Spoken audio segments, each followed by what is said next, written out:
vimos no vídeo anterior, a dispensação da consciência durou até o final de Gênesis 7, terminando no julgamento característico do dilúvio mundial.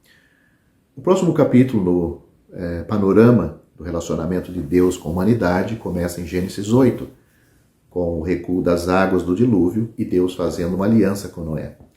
Este período da história do homem durou aproximadamente 425 anos, abrangendo 4 capítulos de Gênesis do 8 ao 11, e culminou com a intervenção divina em julgamento contra o homem em uma planície na terra de Sinar, quando ele confundiu a linguagem de toda a terra e os dispersou sobre a face de toda a terra. Gênesis capítulo 11, versículo 9. A capacidade de discernir entre o certo e o errado que inaugurou a dispensação da consciência continuou nesta era, mas, adicionado a isto, foram dadas instruções muito específicas a Noé após sua saída da arca. Houve uma reiteração da orientação dada a Adão e seus descendentes para povoar a terra e exercer domínio para Deus. Detalhes adicionais foram fornecidos neste ponto para fortalecer a autoridade governamental e a mordomia do homem. Seu domínio sobre o reino animal foi consolidado. Você teria que ler Gênesis capítulo 9, versículo 2, e sua responsabilidade de guardar e defender o valor da vida humana foi destacada em Gênesis capítulo 9 também, no versículo 6. Não podemos enfatizar o suficiente na era humanista e influenciada pelo darwinismo de hoje, a singularidade da vida humana como repetida neste versículo. Quem derramar o sangue do homem, pelo homem o seu sangue será derramado, porque Deus fez o homem à sua imagem. Mais importante ainda, a comunicação de Deus no início desta era tocou não apenas a responsabilidade do homem sobre a natureza, mas seu relacionamento com seu próximo.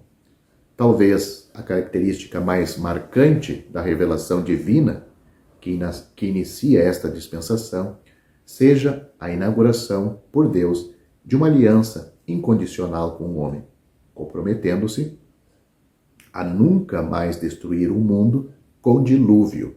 Gênesis capítulo 9, do versículo 8 a 17. Esta aliança era eterna e absoluta. Não estava condicionada à obediência do homem. Foi Deus obrigando-se a cumprir a sua própria promessa em linguagem clara, inequívoca e literal. Esta é a primeira de várias alianças que Deus fez com o homem, e é importante que entendamos cada uma delas da mesma maneira, literal, clara e diretamente. A interpretação alegórica das alianças bíblicas levou a muitas interpretações falsas da revelação bíblica. Esta nova comunicação de Deus colocou uma responsabilidade correspondente muito direta sobre o homem. As instruções de Deus eram claras. O homem deveria se espalhar e povoar a terra. Ele deveria exercer domínio para Deus e ele deveria reconhecer sua singularidade dada por Deus. Deus fez o homem à sua imagem. O homem deveria ser responsável por estabelecer a ordem social e a justiça com base nesta realidade subjacente que reconhecia e refletia a substância única do homem voltada para Deus e, portanto, sua dignidade e responsabilidade para com Deus, em cuja imagem ele foi formado. A fraqueza e o fracasso do homem são vistos muito rapidamente nesta dispensação. Muito cedo, vemos o homem em cujas mãos o governo foi colocado, deitado nu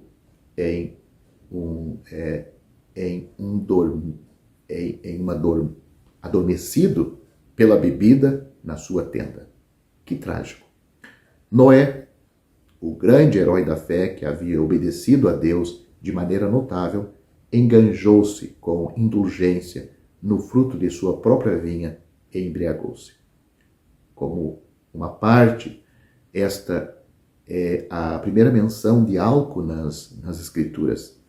Seguindo a lei da primeira menção, todos seríamos sábios em reconhecer a perda de controle, a vergonha e as trágicas consequências associadas ao álcool nesta narrativa antiga e governar nossa própria conduta de acordo com esta história trágica. A rebelião do homem, porém, multiplicou-se grandemente nas gerações subsequentes. Um bisneto de Noé, chamado Nimrod, você pode ler sobre ele em Gênesis capítulo 10, versículo 8, surgiu e se tornou um carismático, poderoso líder político e social. Seu nome significa rebelde, e ele provou ser muito fiel ao seu nome. Ele se opôs a Deus e reuniu as pessoas ao seu redor em sua rebelião contra o propósito divino. O capítulo 10 nos diz que o princípio do seu reino foi Babel, na terra de Sinar, versículo 10. Então, o capítulo 11 nos diz que, como as pessoas migraram do leste, eles encontraram uma planície na terra de Sinar e se estabeleceram lá, versículo 2. A instrução de Deus foi clara: espalhar e povoar a terra. As pessoas disseram desafiadoramente: não, vamos nos estabelecer aqui e nos reunir aqui. Observe sua arrogância e motivos de autoexaltação. Venham, edifiquemos para nós uma cidade e uma torre com seu topo nos céus, e façamos um nome para nós mesmos, para que não sejamos dispersos sobre a face de toda a terra. Capítulo 11, versículo 4. Este não era um projeto de construção inocente, inofensivo.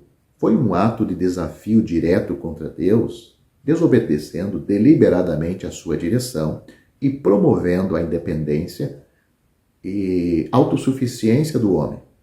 Os motivos e métodos de Nimrod e das pessoas que ele liderou foram tragicamente replicados repetidamente ao longo da história humana e ainda correm desenfreados com consequências trágicas em nosso mundo de hoje. Deus diz uma coisa, o homem diz outra. Deus pede obediência por parte do homem. O homem demonstra rebeldia contra as ordens e a palavra de Deus.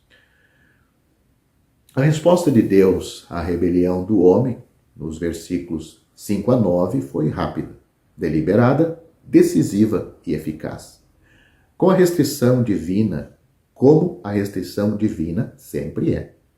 É muito importante para todos nós lembrarmos que nosso Deus é um fogo consumidor e que um temor saudável, reverente a Deus, é um atributo essencial para todos nós, especialmente para aqueles que são seus filhos. Deus não só podia ver o que eles faziam, mas podia avaliar perfeitamente o porquê eles faziam, qual o propósito. Ele não apenas entendeu suas ações, mas discerniu claramente que essas ações eram meramente a manifestação de sua rebelião contra sua autoridade, sua palavra e seus propósitos. Assim, com rapidez característica, quase desdenhosamente, Deus confundiu sua linguagem, eliminou sua capacidade de se unir em seu empreendimento ímpio e deixou as obras de suas mãos em ruínas. É interessante ver como até mesmo os julgamentos de Deus promovem seus propósitos. Deus havia dito: disperse e enche a terra. A humanidade disse não. Mas o resultado imediato da mão de Deus, movendo-se em julgamento, foi que o Senhor os dispersou dali, sobre a face de toda a terra, e eles deixaram de construir a cidade. Versículo 8 do capítulo 11. Então, quase aparentemente, para ênfase, o versículo 9 diz: dali o Senhor os dispersou sobre a face de toda a terra. A rebelião do homem nunca impedirá com sucesso o cumprimento do propósito divino. Aprenda isto. À medida que esta dispensação chegou ao fim, vemos o fio da promessa divina continuar, como sempre acontece. Os planos e propósitos de Deus nunca falharão. Nas genealogias que conclui o capítulo 11, temos a primeira menção do nome Abrão. Esse personagem, o pai dos fiéis, terá relações notáveis com Deus. O capítulo 12 marcará um desenvolvimento dramático na perspectiva divina da história humana, à medida que o foco se afasta das relações amplas de Deus com a humanidade em geral e se restringe muito especificamente a um homem e a linhagem de fé que brotará dele. Deixe-me fazer-lhe uma pergunta muito simples, mas que talvez você não vai saber responder com total segurança. Que deve o homem fazer para ser salvo, visto que Deus completou toda a sua obra para salvá-lo? Deus fez toda a sua parte quando seu filho, na cruz, ele disse claramente, está consumado, João capítulo 19, versículo 30. Hoje Deus colocou esta obra concluída diante do homem. Qual é, então, a condição para sermos salvos? Deus levou a cabo a obra da redenção. Como pode o homem agora receber a salvação? Como a redenção pode tornar-se salvação? Como pode a propiciação tornar-se substituição? Como pode o dom de Deus para nós, em seu Filho, ser transmitida a nós no ou através do Espírito Santo? Aqui estamos falando acerca da condição para a salvação. Como Deus pode salvar um pecador como eu e você, pecadores perdidos, com um destino somente, o inferno, o sofrimento para todo sempre? Mas como Deus pode nos salvar? O que devemos fazer de nossa parte antes que o que é da parte de Deus seja transmitido a nós? Será que você saberia responder com firmeza todas essas perguntas? Todos os que leem a Bíblia sabem que a condição para a salvação é a fé. A condição para a salvação que vem de Deus é a fé do pecador. Não há outra condição senão a fé. O homem, por ter caído e ser corrupto por seus pensamentos serem tortuosos e por estar a sua carne na esfera da lei, pensa que deve fazer algo para que seja salvo. Contudo, a Bíblia nos mostra que a única condição para a nossa salvação é a fé. Além da fé, não há outra condição. O Novo Testamento diz-nos claramente, pelo menos 115 vezes, que quando o homem crê, ele é salvo, tem a vida eterna e é justificado. Quando o homem crê, ele tem todas essas coisas. Somando-se a essa 115 vezes, outras 35 vezes, a Bíblia diz que o homem é justificado pela fé, ou torna-se justo por meio da fé. No primeiro caso, temos o verbo crer. No segundo caso, temos o substantivo fé. O verbo crer é usado 115 vezes. Uma vez que o homem crê, ele é salvo. Você pode conferir um dos muitos versículos em Atos capítulo 16, versículo 31. Uma vez que o homem crê, tem a vida eterna. Também você pode conferir esta verdade em João capítulo 3, versículo 36. Uma vez que o homem crê, ele é justificado. Você pode ler Romanos capítulo 5, versículo 1. Além desses versículos, existe 35 ocorrências em que o substantivo fé é usado. O homem é salvo mediante a fé. Ele recebe vida eterna pela fé e é justificado mediante a fé.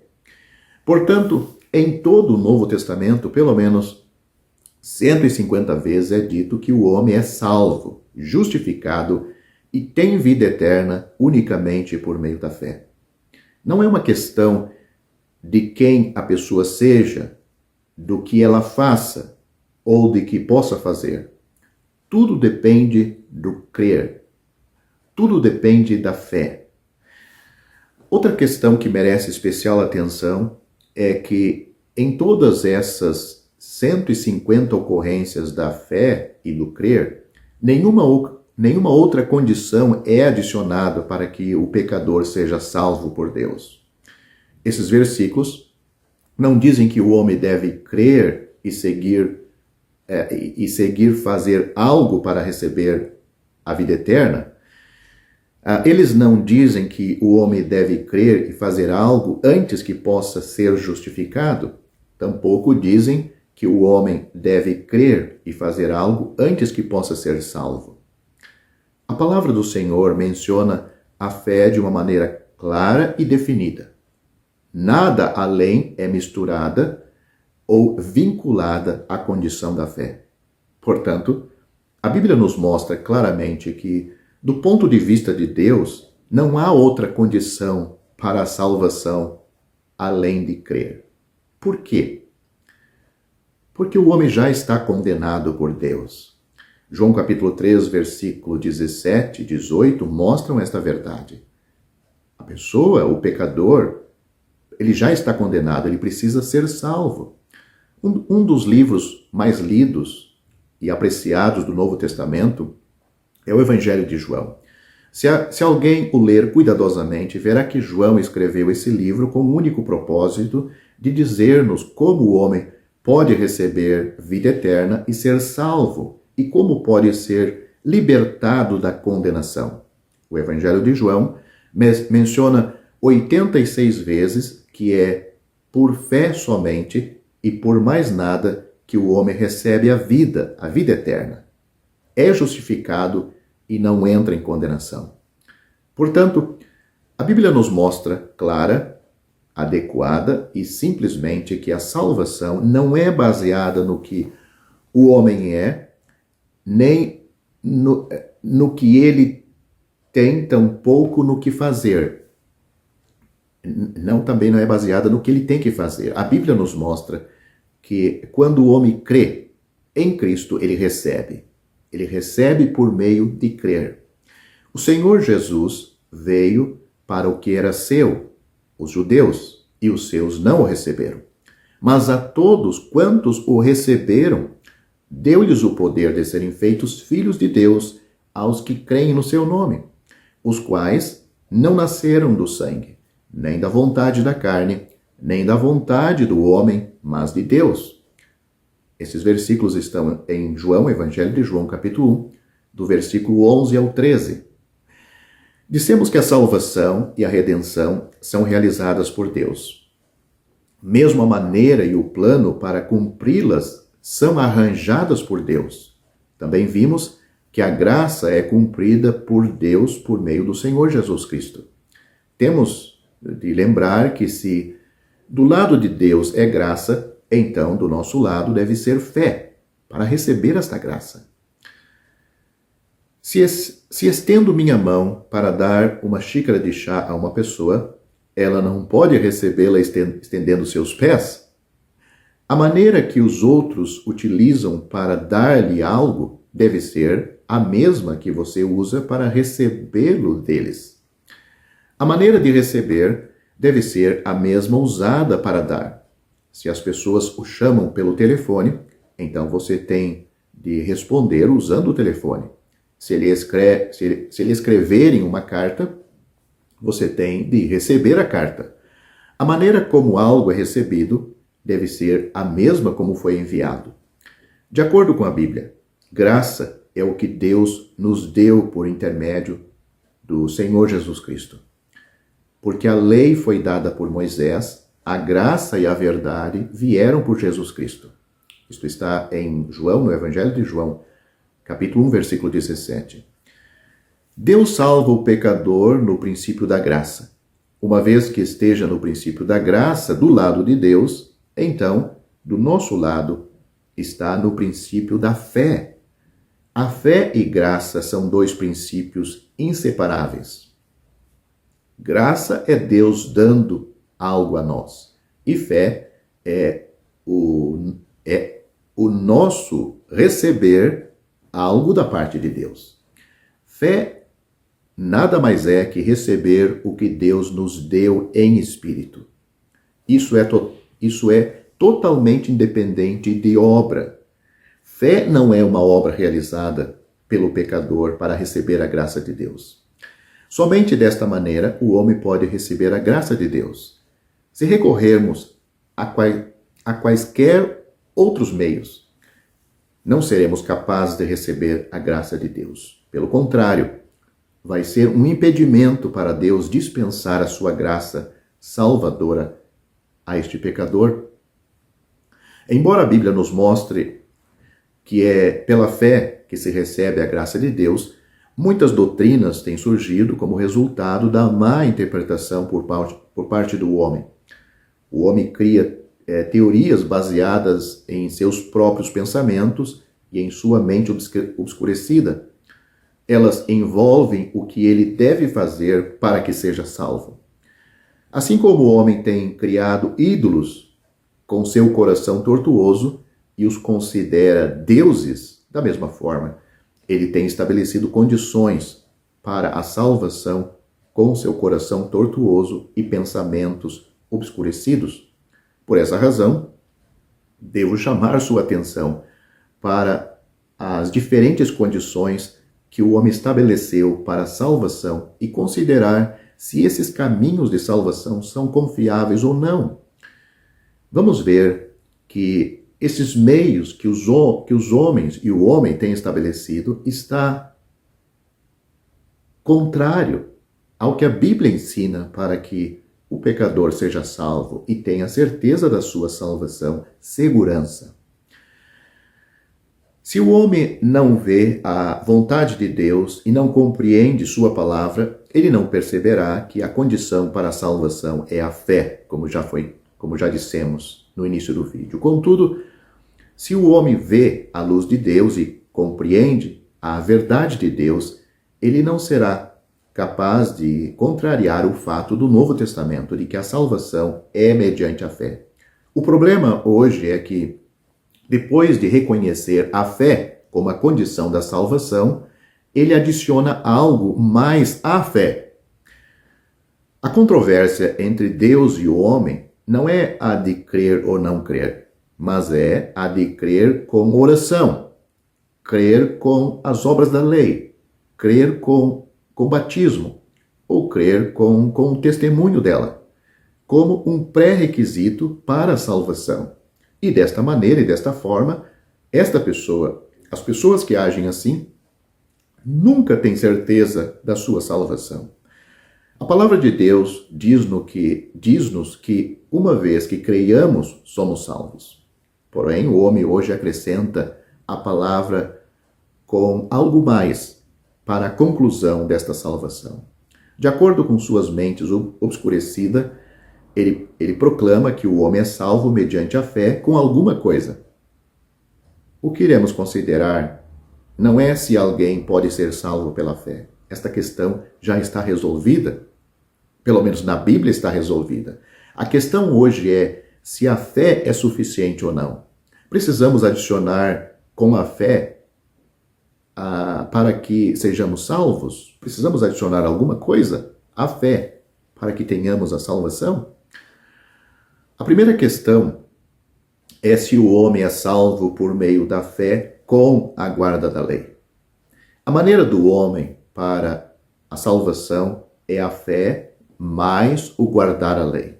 Por favor, leia Gálatas capítulo 2, versículo 16 e 17, onde diz, sabendo, contudo, que o homem não é justificado por obras da lei, e sim mediante a fé em Cristo Jesus, também temos crido em Cristo Jesus para que fôssemos justificados pela fé em Cristo, e não por obras da lei, pois por obras da lei ninguém será justificado.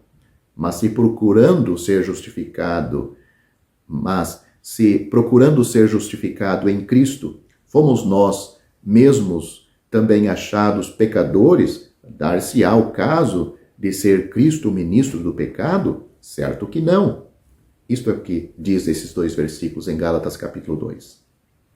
O livro de Gálatas nos mostra que alguns na Galácia contendiam sobre não ser suficiente o homem ser justificado pela fé no Senhor Jesus Cristo. Ele ainda devia guardar a lei. Eles não estavam dizendo que o homem não devia crer. Eles certamente reconheciam que um homem é justificado em Cristo, mas estavam dizendo que ele ainda precisava guardar a lei. Paulo estava dizendo uma palavra muito dura aqui. Ele estava dizendo que se, enquanto procuramos ser justificado em Cristo, somos achados pecadores, significa que após termos crido no Senhor Jesus, nós ainda não fomos justificados, ainda somos pecadores e ainda devemos guardar a lei para ser salvos. Por exemplo, suponha que eu esteja doente e passe 10 dias sob os cuidados de um médico. Depois disso, porque a doença ainda permanece, tenho de consultar outro médico. Se busco ser justificado em Cristo e ao mesmo tempo tento guardar a lei, significa que ainda sou um pecador e que ainda não fui salvo. Se já não sou pecador, então nunca mais deveria guardar a lei para ser salvo. Se ainda sou pecador, Cristo é ministro do pecado? Paulo perguntava. Se ele não era justificado depois de ter crido no Senhor Jesus, aquilo significava que Cristo era um ministro do pecado. A resposta é, de modo nenhum. No Novo Testamento, Paulo disse de modo nenhum muitas vezes. No grego, essa é uma expressão peculiar. É traduzida na versão King James, Bíblia inglesa, como Deus não permita. É equivalente à expressão, ou dizer a expressão, os céus não permitam. Uma palavra muito forte. Isso significa que até mesmo os céus rejeitariam esta ideia. Não há razão debaixo do sol para que isso suceda. Portanto, está claro que o homem não pode ter fé em Jesus para ser salvo e, ao mesmo tempo, guardar a lei para completar esta salvação ou para assegurar esta salvação. O que Deus declara na Bíblia é que fé no Senhor Jesus é o suficiente para que este pecador seja salvo e tenha certeza disto e descanse eternamente nesta obra que Cristo consumou para lhe salvar. Em Romanos capítulo 3, Paulo fez outra afirmação clara. O versículo 28 diz: concluímos, pois, que o homem é justificado pela fé, independentemente das obras da lei. Essa é uma afirmação conclusiva. Agora, é uma questão de fé. Nada tem a ver com a lei, absolutamente. Para a Bíblia, dar atenção à fé e dar atenção para a Bíblia, dar atenção à fé é dar atenção à graça de Deus. Isso nos mostra que tudo vem pelo receber, pela fé. Alguns gostam de exaltar os homens em sua pregação do Evangelho, mas se conhecemos a Bíblia, veremos que fora de Deus o homem é totalmente desesperado. Lembre-se destas duas sentenças. O homem não é salvo pela lei, tampouco é salvo pela fé com a lei. Este é o primeiro e mais comum engano do homem. O homem mistura a fé com a lei e comete um grave erro. Nunca vai ser salvo desta forma.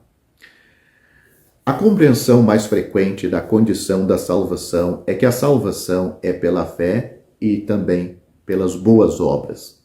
É um pouco diferente de guardar a lei. Boas obras. A salvação pela fé é uma doutrina da Bíblia e o homem não pode argumentar contra ela, pois Efésios, capítulo 2, versículo 8, deixa isto muito claro.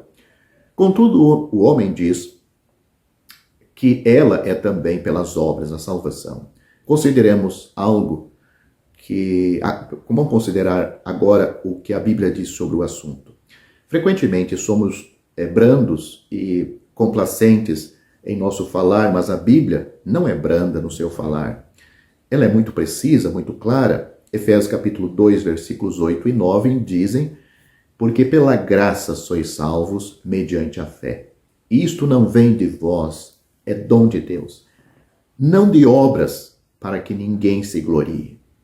Esses são os 2 versículos de Efésios capítulo 2. Aqui ela nos diz, a Bíblia nos diz que a salvação é absolutamente pela graça e mediante a fé.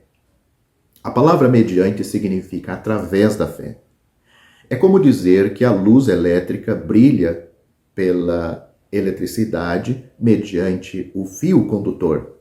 É também como dizer que a água da torneira vem do reservatório no departamento de águas e mediante os encanamentos. O homem é salvo pela graça, mas o canal mediante o qual a salvação vem a nós é a fé. O canal não são as obras, mas a fé. É mediante a fé. E nada tem a ver com as boas obras.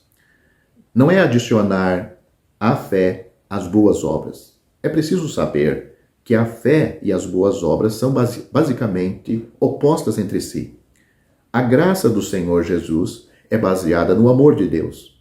Quando cremos, a graça e o amor fluem para dentro de nós. Como resultado, somos salvos, temos vida eterna e somos justificados.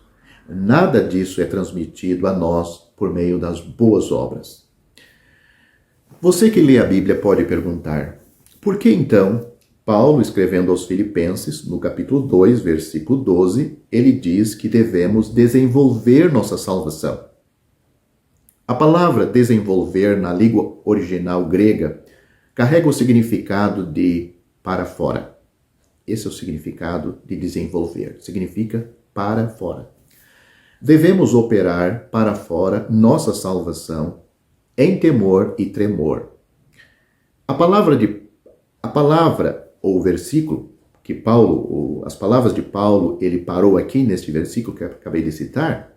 Se tivesse parado aqui, não saberíamos o que ele quis dizer. O que se segue é o versículo 13, que diz o seguinte: porque Deus é quem efetua em vós tanto o querer como o realizar, segundo a sua boa vontade. Uma vez que Deus operou em você, agora você o desenvolve. Se Deus não operou em nós, não temos como operar para fora. Desde que Deus tem operado em nós, podemos operar para fora, manifestar aquilo que Deus já operou dentro de nós.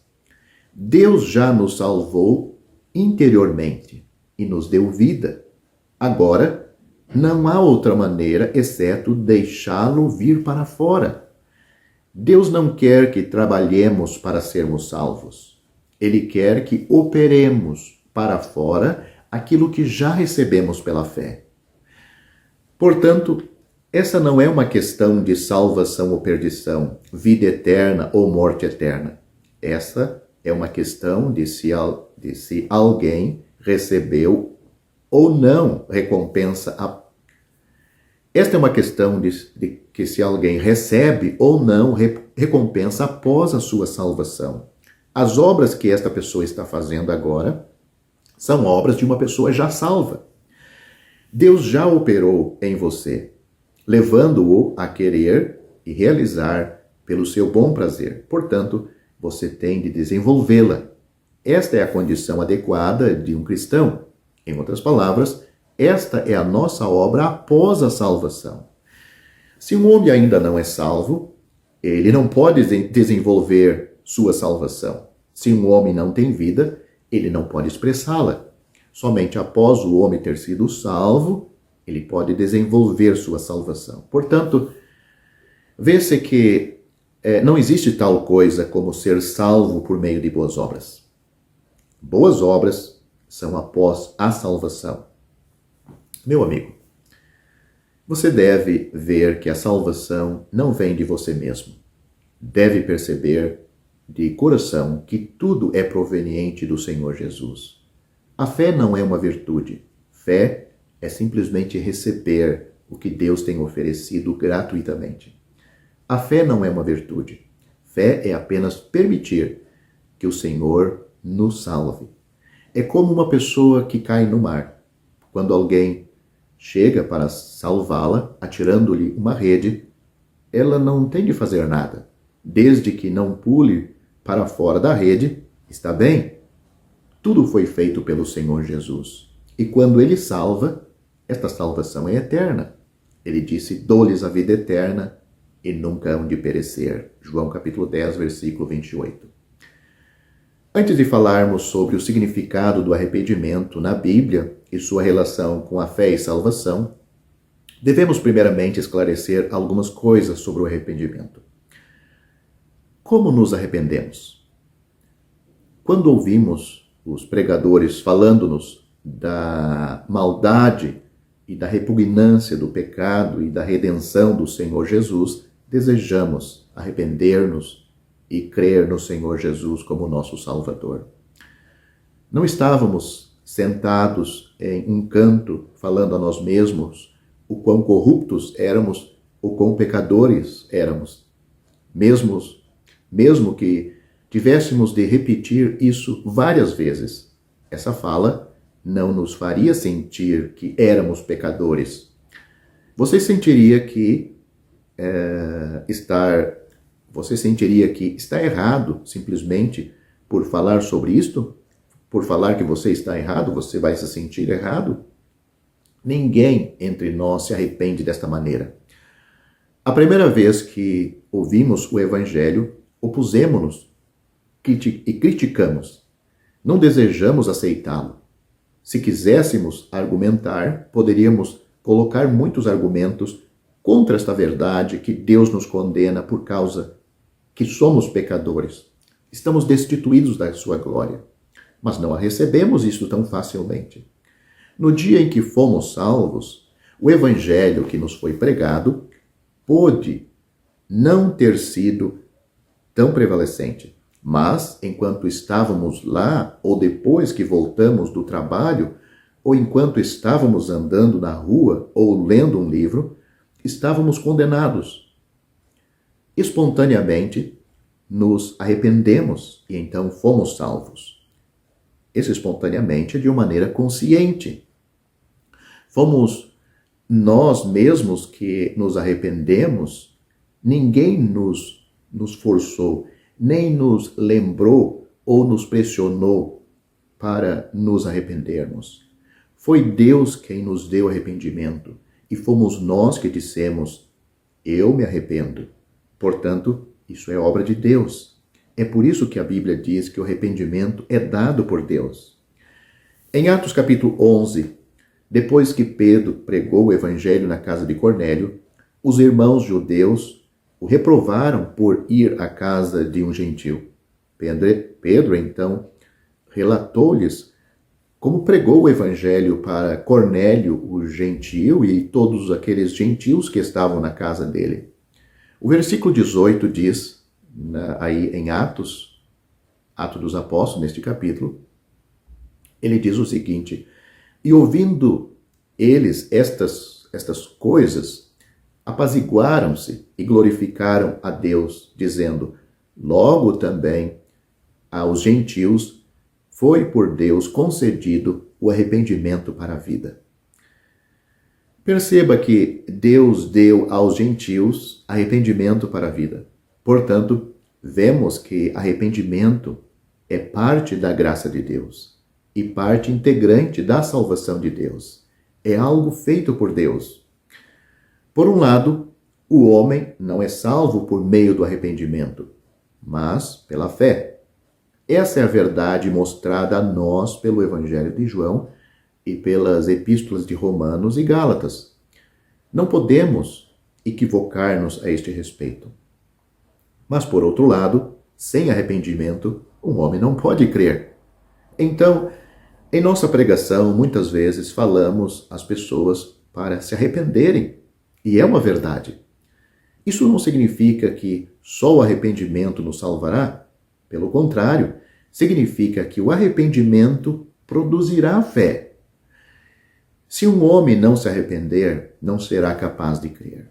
A verdade de Deus vem para convencer o pecador que ele está perdido, totalmente arruinado e que existe a necessidade desta operação de Deus nele para o arrependimento dos seus pecados.